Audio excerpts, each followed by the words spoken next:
concentration of reactants. So if this is our example, A plus B, so lowercase a is the coefficient in the balanced chemical equation. A is the actual reactant. Okay, so again, lowercase b is the coefficient, and so on.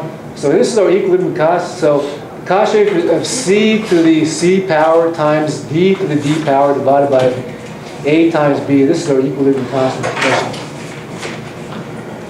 So if more reactants than products are present, is KEQ greater than 1, equal to 1, or less than 1?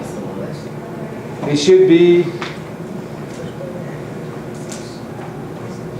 Okay, so if more reactants than products are present, is it going to be 1, 2, or 3?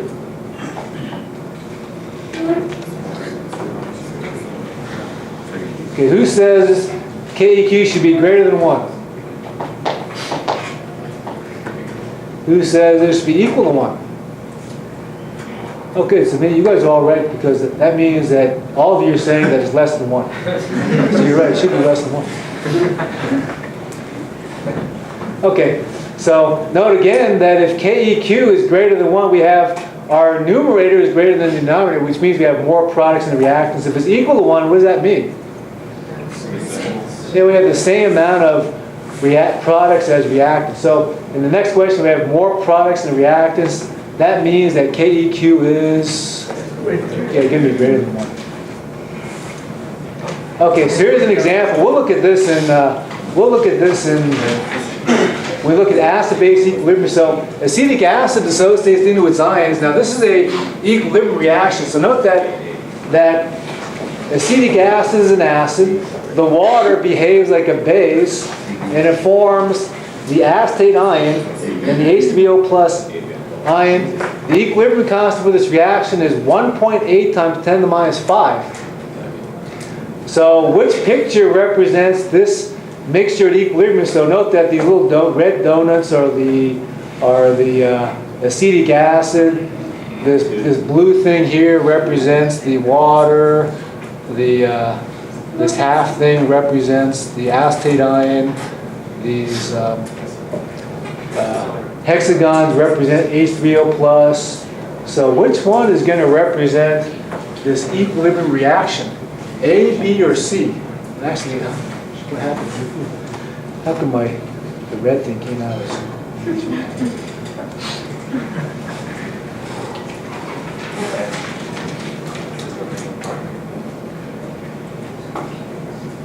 Okay, so note that in A, we've got 4 of these red donuts and 4 of these blue things. We only have one half donut and 1 hexagon. In part B, we got 2 of these donuts, 2 of these half donuts, 2 of these blue trapezoids, and then 2 of these hexagons, and then this one here. This one should be inside that box.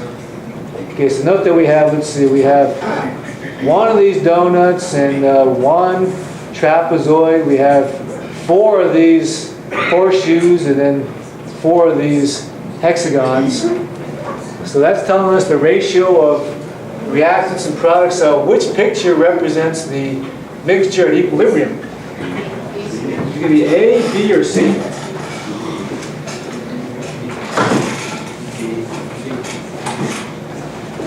Okay, so if you're saying A, are you saying there's more reactants or products in A?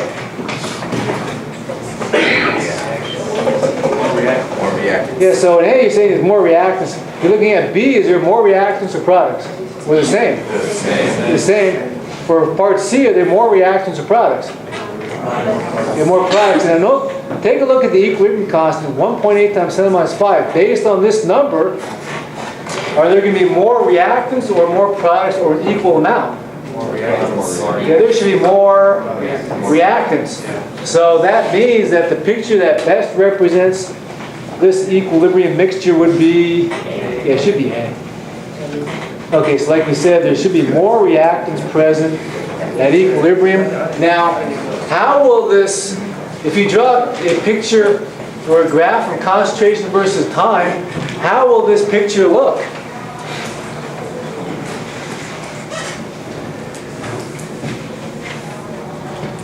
Okay, so we have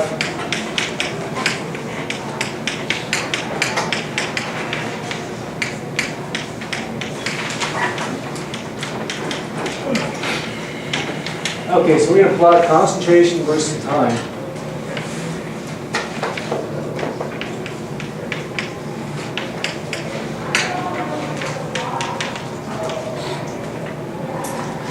And let's plot the concentration of, this is going to be the initial concentration of the acetic acid.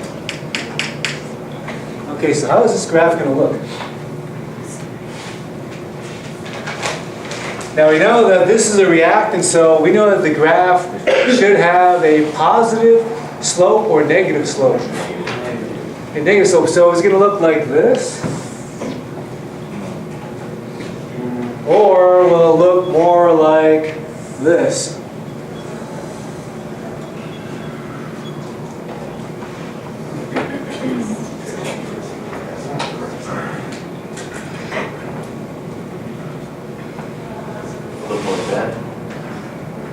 So it's going to look more like this or more like that.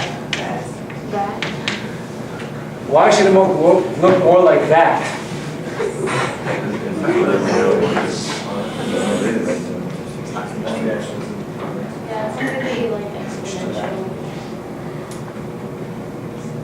Yeah, because notice, see, what's happening here is that the acetic acid reacts with water to form the acetate ion plus H3O+, but once these two products are formed, they're going to react together to reform the acetic acid and water. Okay, so note that this region where the line goes flat represents, so for example, all the reaction occurs now. At this point here, we are at equilibrium. Okay, so this concentration here represents the equilibrium concentration. Okay, so which one is it going to be? This one or that one? Okay, it should be that one here. Okay, so if we do the same thing for one of the products, let's say we're looking at the acetate ion. How does the concentration of the acetate ion look in this graph? So it's going to look like this, or it's going to look like that. Yeah, it should look like that one there. Okay, because note again, what we're seeing is that we should see a lot of acetic acid molecules in solution and few acetate ions in solution. Okay, in this case. So this represents here, this is going to be our equilibrium.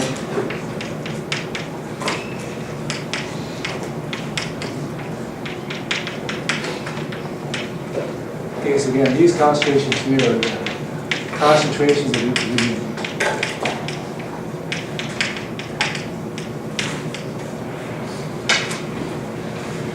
Okay, so that equilibrium constant represents the concentrations of the reactants and products at equilibrium. Okay, so we can do the same thing with the water and with the H3O+ too.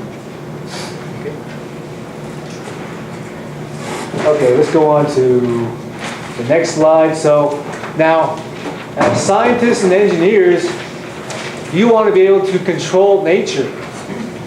Okay, so you can use this principle, Lecture, to control the direction a reaction occurs. So for an equilibrium reaction, you can make a reaction go in the forward direction or in the reverse direction. And you can do that by applying a stress. So according to Leclerc's principle, it says, when a stress is placed on a reaction, the reaction shifts in a direction that relieves the stress and then reestablishes the equilibrium. So we know that from commercials, if you have an upset stomach due to stress, you can take Rolaids for relief. According to Leclerc's principle, the stress on an equilibrium reaction is adding more reactant. So if you add more reactant, that's going to shift the reaction toward the product side to make more products. Okay. Another stress is to remove reactant. So if you remove reactant, that's going to shift a reaction toward the reactant side. Now another type of stress is if you add product. So if you add product, that should shift the reaction toward the reactant side. If we remove product, that should shift the reaction toward the product side. Okay, this is what you don't want to happen. This is the stress you don't want on Thursday. Okay, 1 minute left on the exam, 2 pages to go. Now the exam is going to be 3 pages long. Okay, so you don't want to spend 74 minutes out of 75 minutes working on page 1 and find out there's 1 minute left with 2 pages to go. Okay, so don't let that happen. Now, the temperature of the reaction also is a stress placed on the reaction. So if you add heat, in what direction does that shift the reaction? Okay, now to answer that question, you also need to know whether the reaction is exothermic or endothermic. So let's say that we have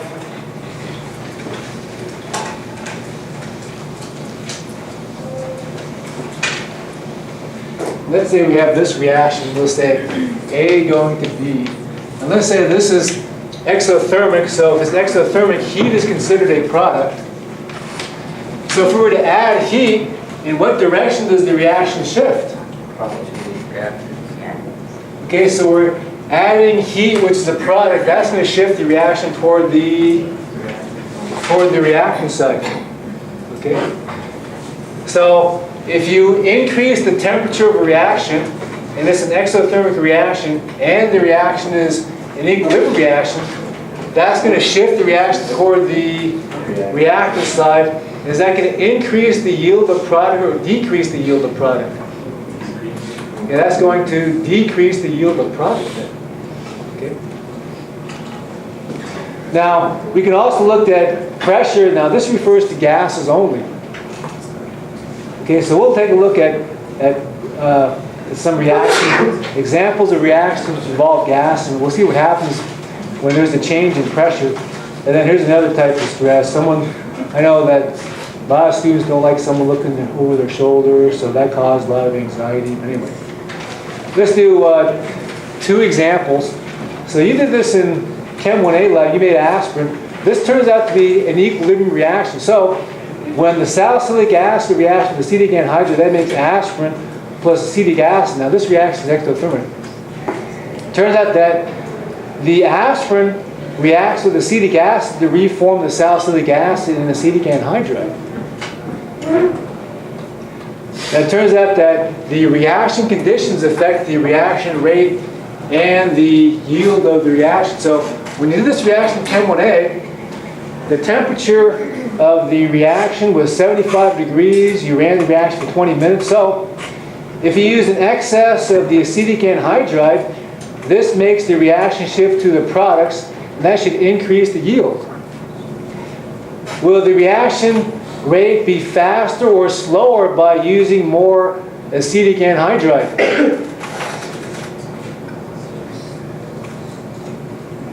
I should say faster, slower, or the same.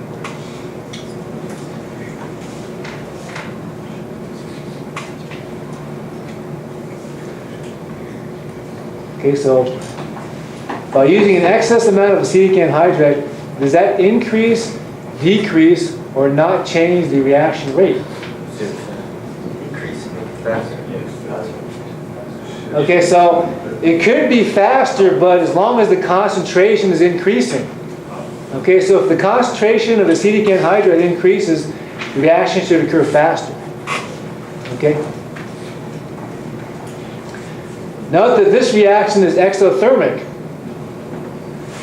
If you use a higher temperature for the reaction, so in other words, if you increase the temperature from 75 degrees to 100 degrees, that reaction or that condition change should shift the reaction toward the reactant side.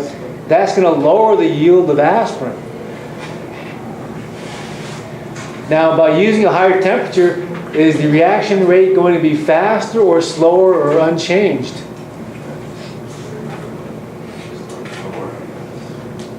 So by raising the temperature, does the reaction go faster or slower or not do anything to the reaction rate? Who says the reaction should be faster? Who says it should be slower? Who says it be unchanged? Okay, so it turns out the reaction is actually faster. Okay, so again, by increasing the temperature, the reactant atoms and molecules are moving faster, which means that when they collide together, there's a higher probability of bonds breaking or forming. Okay, so again, anytime you increase the temperature, the atoms and molecules moving faster, the reaction rate should be faster as a result. But see, here's the thing. The reaction rate might be faster, but since this is an exothermic reaction, you're lowering the yield of product, which isn't a good thing either. Okay, so the reaction's fast, which is good, but then the yield is lower, which isn't good. Okay, now in this reaction, you use a catalyst. You use phosphoric acid as a catalyst. By using a catalyst, it actually has no effect on the equilibrium reaction or the yield of product. Does using a catalyst increase the reaction rate or decrease the reaction? In other words, is it going to be faster or slower? It should be faster. Okay, let's do one more. In lab 1, in Chem1B lab, you made esters. Now this reaction is also